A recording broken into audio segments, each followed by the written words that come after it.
મિશ્રા આજે આવ્યા છે કાશીફળિયાના જનતાનગરમાં. આજે કાશીફળિયાના જનતાનગરમાં ફરીવાર વરસાદ થયો છે ને ઘરોમાં પાણી ઘૂસી ગયા છે. તો આપણે વાત કરીશું જાવેદભાઈ જોડે. તો જાવેદભાઈ, શું છે સ્થિતિ?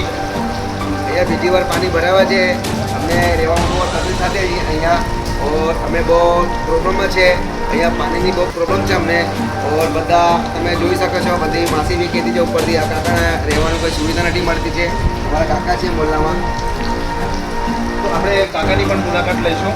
તો દરેક વખતે સાયણમાં જે પાણી ભરાય છે, તો તમારું નામ શું આપું? ગણપતભાઈ, તો આજે ફરી વખત પાણી ભરાયા છે, તો અત્યારે તમારા પાસે પીવાનું પાણી કે તમારા ઘર વખતે કોઈ નુકસાન? કાલ પણ કાંઈ નહીં, બધું જણાવી દીધેલું. હવે હું છે કે આવવાની શક્યતા છે, કારણ કે એમાંથી પાણી હજુ છોડવાના.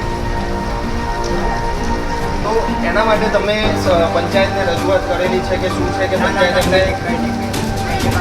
તો આજે આ હાલત જોઈ રહ્યા છો તમે જનતાનગરની કાશીફળિયામાં જે 60 ગ્રામ પંચાયત સ્થિત અને બધાને પ્રોબ્લેમ છે. શું અહીંયા પીવાના પાણીની પણ સમસ્યા સ્થાનિકો બોલી રહ્યા છે. હું જિગ્નેશ મિશ્રા, ધરતી મંત્ર સમાચાર, સાયણ, સુરત.